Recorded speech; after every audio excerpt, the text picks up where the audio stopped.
ပဲမင်္ဂလာပါ MTDC ကွန်ရက်တဲ့နဲ့ရှင်နေမှာကြိုဆိုလိုက်ပါတယ်ညီမတို့ရဲ့ MTDC channel ကို subscribe လုပ်ရသေးဆိုရင် subscribe လုပ်တဲ့ဘောတောင်းဆိုချင်ပါတယ်ညီမကတော့ထွေဝင်သိဖြစ်ပါတယ်ညီမကြီးနဲ့ရှင်းပြပေးမယ့်သင်ခန်းစာကတော့ဘူလာတို့ရဲ့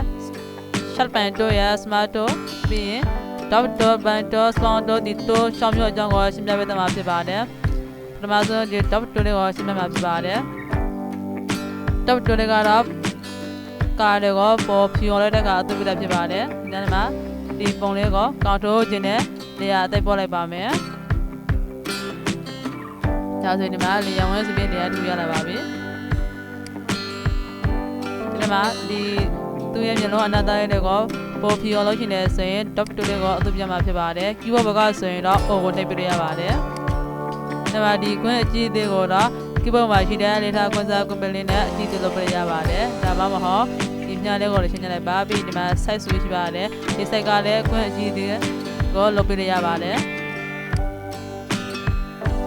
ဒါဒီမှာသူ့မျက်လုံးအနားသားလေးကိုဖြောင်းလုပ်လိုက်ပါမယ်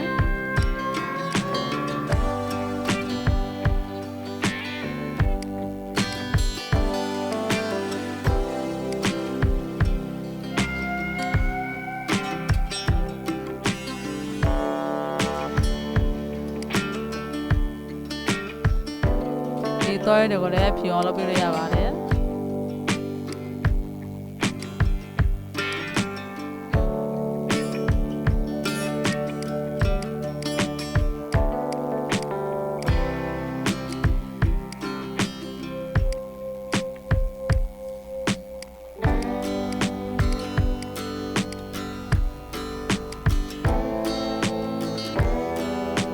မုံရပုံနဲ့ပြန်ချင်းချင်းနေဆိုရင်ဒီနေရာဝန်းဆိုတဲ့နေရာလေးကိုမျက်လုံးမိတ်ထလိုက်ပါဒါကတော့မုံရင်းဖြစ်ပါတယ်ပြီးရင်မျက်လုံးဖွင့်ကြည့်လိုက်ပါမယ်ဒါကတော့မြင်းပြိုဟဲတဲ့ပုံလေးဖြစ်ပါတယ်ဒါကသူ့စပယ်လေးကိုဖြော်လို့ရှိနေဆိုရင်လည်းဖြော် dot တွင်းနဲ့ဖြူလုပ်ပေးရပါတယ်ဒါသူ့စပယ်လေးဖြူသွားတာကိုမြန်မှာဖြစ်ပါတယ်ရောချင်ဖို့ဆိုရင်လည်း keyboard ပေါ်မှာရှိတဲ့ control Z နဲ့ပဲဆုပ်ပေးရပါတယ်ဒီတနေ့ထလိုက်ပါမယ်နောက်တစ်ခုကတော့ bind တို့ဖြစ်ပါတယ် bind တို့ကတော့အရောင်တွေကိုပေါ်နေအောင်လုပ်တဲ့အခါအတူပြတာဖြစ်ပါတယ်ဒီမှာသူဒီခုံးလေးကိုဒီထပ်ပေါ်နေအောင်လုပ်နေတယ်ဆိုရင် bind တို့လေးကိုအတူပြမှာဖြစ်ပါတယ်ဒီနေ့မှာ H မှာတော့ share တို့ထလိုက်ပါမယ် export မှာတော့30ထလိုက်ပါမယ်ဒီမှာ double တို့ကိုအတူပြတဲ့အခါကျတော့ H မှာ mid တောင်ကိုအတူပြတာဖြစ်ပါတယ် export ကို30ထားတာဖြစ်ပါတယ်ပြီးဒီ project တောင်မှာကျတော့ပုံဟောတယ်ကိုပြောရတယ်ဆိုရင်လည်းအမေရှိပြကြမလို့ပါဘူး။နေ့မှာတော့အမေရှိပြအတူပြတာဖြစ်ပါတယ်။ပြီး bank တို့ကိုအတူပြပါမယ်။ bank တို့မှာ H မှာ share တို့ထားပါမယ်။ export မှာလည်း save ထားလိုက်ပါမယ်။ဒီကွင်းအကြည့်သေးကိုတော့ keyboard မှာရှိတဲ့ data ကွင်းစာကိုပင်လေးနဲ့အကြည့်သေးလုပ်ပြရပါတယ်။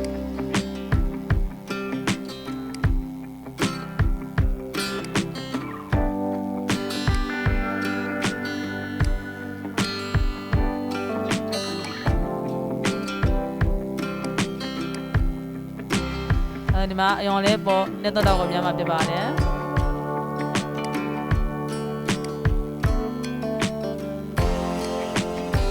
ဒီလိုမှတော့ဆိုရင်ကိုဘက control Z နဲ့ပဲဆိုလို့ရပါတယ်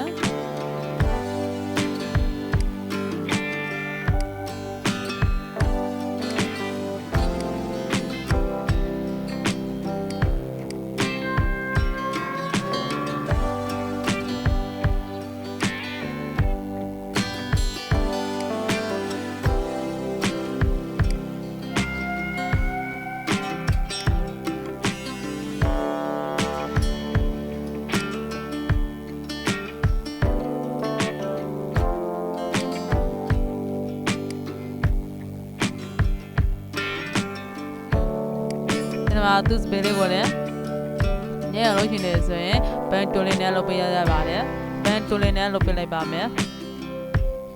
ဒီမှာဒီ zone ကိုတော့ mouse မှာရှိတဲ့ဝေးနဲ့အကြည့်တင်လုပ်ပေးရပါတယ်ဒါမှမဟုတ်ဒီမှာ zone တိုးကလည်းအကြည့်တင်လုပ်လို့ရပါတယ်ဒီဖုန်းတော့မိမိလိုတဲ့နေရာတော့ရွှေ့ရှိနေဆိုရင် keyboard မှာရှိတဲ့ speed bar ကိုညှိလိုက်ပါဒါဆိုရင်ဒီမှာလက်ပုံစံလေးပေါ်နေပါပြီ ဒါကတော့ high တို့ကိုသွင်းပြတာဖြစ်ပါတယ်ဒီကွင်းအကြီးသေးကိုဒါကီယိုမှာရှိတဲ့လေတာကွင်းစားကွင်းပလေးနဲ့အကြီးသေးလုပ်ပြလိုက်ပါမယ်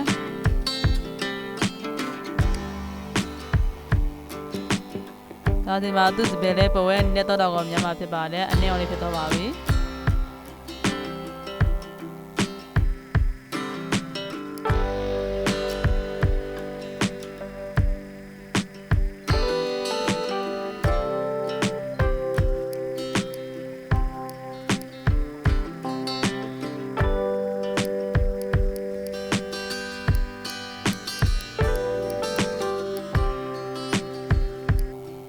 ဒါဆိုရင်ဒီမှာစပယ်အောင်လဲပေါ်ဝဲအနည်းအောင်လဲဖြစ်သွားပါပြီ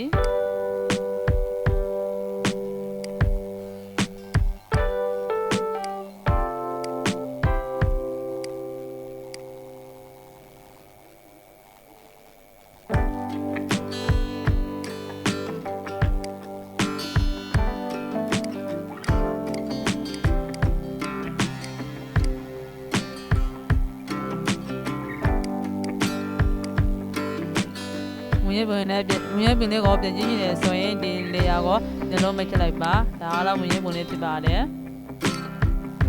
နောက်တစ်ခုကတော့မှာ spawn တို့ဖြစ်ပါတယ် spawn တို့မှာဆိုရင်မောင်းမှာ2မျိုးရှိပါတယ်စစ်တယ်နဲ့ distance 2မျိုးရှိပါတယ် distance ကတော့အဖြူမြဲပြလို့တာဖြစ်ပါတယ် distance ကိုညှလိုက်ပါမယ်ဖိုလုံးမှာတော့80ပဲထလိုက်ပါမယ်ဒီမောင်းနဲ့ piece လိုက်ပါဒါဆိုဒီမှာသူမျက်နှာလေးအဖြူနဲ့ဖြစ်တော့ကိုမြန်မာဖြစ်ပါတယ်ကောင်ထိုးစရင်းနဲ့ပဲပြန်ဆော့လိုက်ပါမယ်နောက်တစ်ခုကကြတော့ stay ဖြစ်ပါတယ် stay ကတော့အရောင်တွေကိုပေါ်တောင်းလို့တဲ့ကအသွင်ပြတာဖြစ်ပါတယ်ဒီမှာသူရဲ့အင်ဂျင်လေးမှာမိုင်းနဲ့ပြည့်စုံကြည့်လိုက်ပါဒါဆိုရင်ဒီမှာအရောင်လေးတွေပေါ်တောင်းတော့ကိုမြန်မာဖြစ်ပါတယ်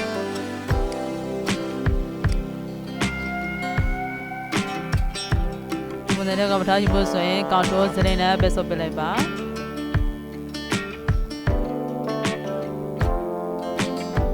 ီမှာနောက်တစ်ခုကတော့ဘူလာတို့ဖြစ်ပါတယ်ဘူလာတို့ကတော့ပုံလေးတွေကဝါလို့တဲ့ကသမီးတွေဖြစ်ပါတယ်ဘူလာတို့ကိုလည်းရှင်းနေလိုက်ပါမယ်ပြီးဒီမှာမောင်မာတော့နုံမယ်ကိုပဲထပ်လိုက်ပါမယ်ဒီမှာ stay မှာတော့နဲ့တက်နေထားကိုထပ်ပြရပါတယ်တရားခိုင်နှုန်းပဲထပ်လိုက်ပါမယ်ဒီမှာဆက်အကြီးသေးကိုတော့ဒီနေ့မှာမိနစ်တက်နေထားကိုထောက်လို့ရပါတယ်80ထပ်လိုက်ပါမယ်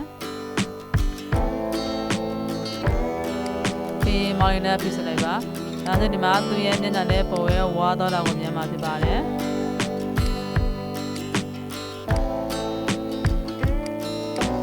ဒါသူရဲ့မျက်နှာနဲ့ပေါ်ဝါတော့ပါပြီမွေးပုံလေးကိုပြည့်ချင်းနေဆိုရင်လေယာဝန်းလေးကိုမြင်လို့မကြည့်လိုက်ပါဒါကတော့မွေးပုံလေးဖြစ်ပါတယ်ဒီမှာသူရဲ့မျက်နှာနဲ့ဝါတော့တာကိုမြင်မှာဖြစ်ပါတယ်ကောင်ထိုးစရင်းနဲ့ပြည့်ဆွလိုက်ပါမယ်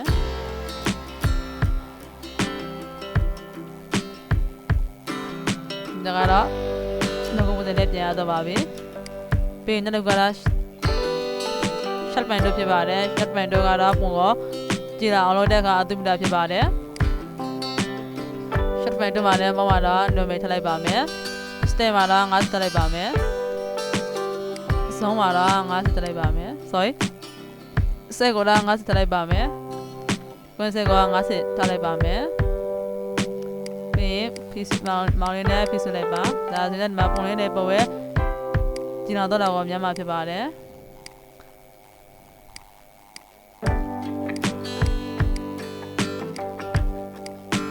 ဒီ shell pen တော့ကတော့ပုံကိုပေါ်ဝဲကျင်တော်လို့တဲ့အခါအသွင်ပြတာဖြစ်ပါတယ်နောက်တစ်ခုကတော့ smart တို့ဖြစ်ပါတယ် smart တို့ကတော့ပုံဟောတဲ့ကိုတူလိုက်တဲ့အခါအသွင်ပြတာဖြစ်ပါတယ်ညမှာဒီပုံလေးကိုလေယာပေါ်လိုက်ပါမယ်ကောင်ထိုးခြင်းနဲ့လေယာပေါ်လိုက်ပါမယ်ဒါမှမဟုတ်လေယာမှာရှိတဲ့ new ကိုလိုက်ပါမယ် new ဒီမှာလေယာဘီယာကိုပဲပြီးရှိပါတယ်ဒီကလေယာဘီယာကိုပဲကိုတစ်ချက်လိုက်ပါဒါဆိုဒီမှာလေယာလည်းအသက်ရတော့ပါပြီဒီမှာ smart တို့ကိုလိုက်ပါမယ်မောင်းမှာတော့နုံမျိုးကိုထပ်လိုက်ပါမယ် stay မှာတော့20ထပ်လိုက်ပါမယ်ဒီမှာဒီနည်းနည်းလေးကိုထောက်အောင်လုပ်မှာဖြစ်ပါတယ် smart တို့ကတော့ညနေလေးကိုပုံဟောတယ်မှာပုံဟောကျွတ်တဲ့ခါသူပြတဲ့ဖြစ်ပါတယ်ပုံမှာသူမှာဒီညနေလေးကစတဲ့ရည်ရှိနေပါတယ်ဒါကရှော့လုံးမှာဖြစ်ပါတယ်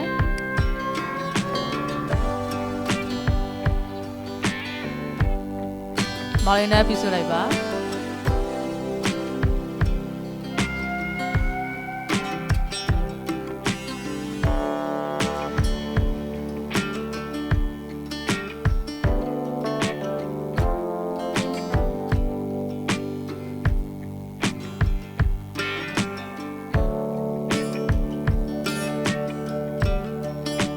ဆိုဒီမှာသူရဲ့မျက်နှာကနေညလောက်ရှော့သွားပါပြီ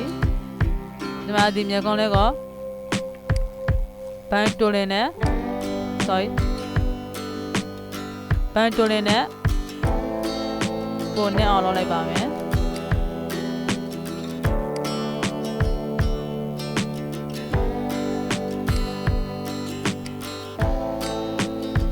ဒီမျက်လုံးလေးကိုလည်းဘန်တိုလင်းနဲ့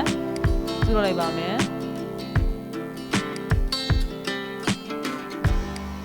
ဒီမျက်လုံးအနာသားလေးကိုပြုရှင်တယ်ဆိုရင် top တိုလင်းနဲ့ပြုလုပ်ပြလိုက်ပါ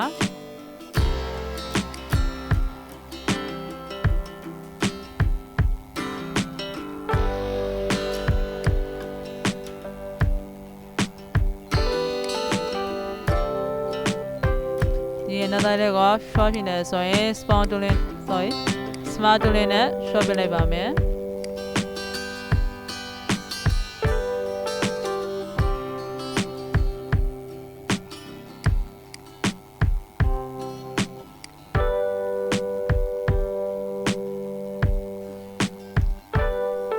မတော့ကိုသူပြတဲ့အခါမောင်လေးကိုဖြူပဲသင်ပြလို့ရှိတဲ့နေရာလေးတွေကိုပြုလုပ်ပြမှာဖြစ်ပါတယ်ဒီနေရာလေးကိုပြုလို့ရှိနေဆိုရင်ဒီနေရာလေးမှာမောင်လေးနဲ့ဖြူပဲဆွဲပြလိုက်ပါ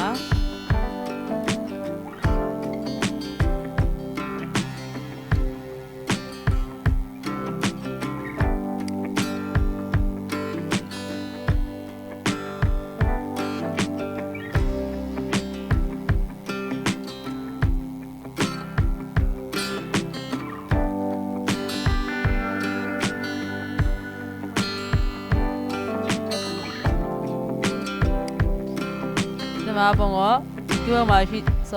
mouse မှာရှိတဲ့ဟူရင်းနဲ့ဇုံးကိုကြည့်လို့ရပါတယ်ဒါမှမဟုတ်ဒီမှာဇုံးတော့ကလည်းဇုံးကိုကြည့်လို့ပြလို့ရပါတယ်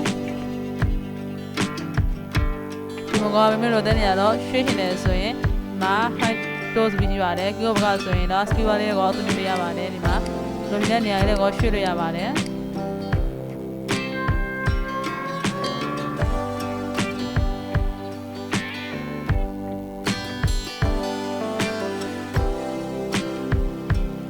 ဒီကွင်းကြည့်သေးပေါ်တာကိမှာရှိတဲ့အနေထားကွန်ဆာကွန်ပဲလေးနဲ့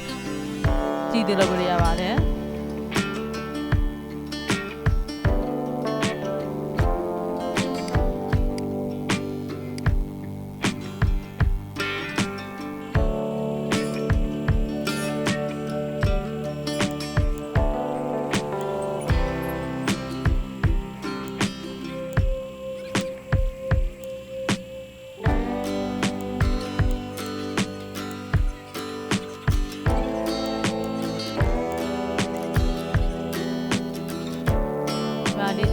လေးကိုလည်း short ပြလို့ရပါတယ်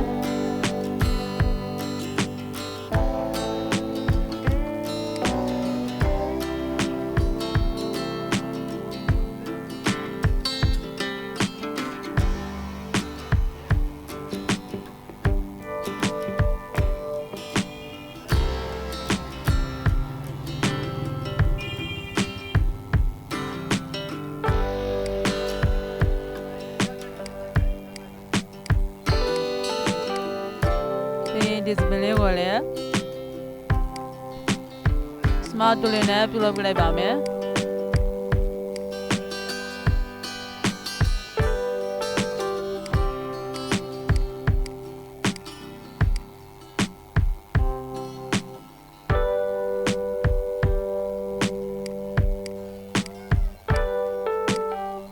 smart tool ကိုသုံးပြတဲ့အခါမောင်လေးကိုဖြူပဲဆွဲပေးရမှာဖြစ်ပါတယ်ဒီဇုံးအကြည့်သေးကိုတော့ mouse မှာရှိတဲ့ဟူလင်းနဲ့အကြည့်သေးလုပ်ပြရပါတယ်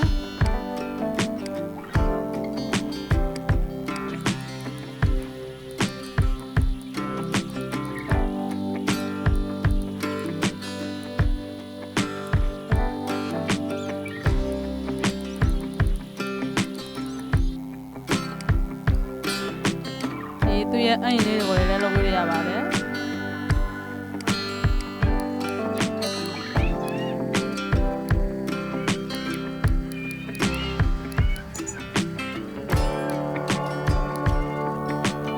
မွေးမလေးကိုပြင်ကြည့်နေဆိုရင်ဒီလေယာလေးကိုပြန်လုပ်မှချက်လိုက်ပါ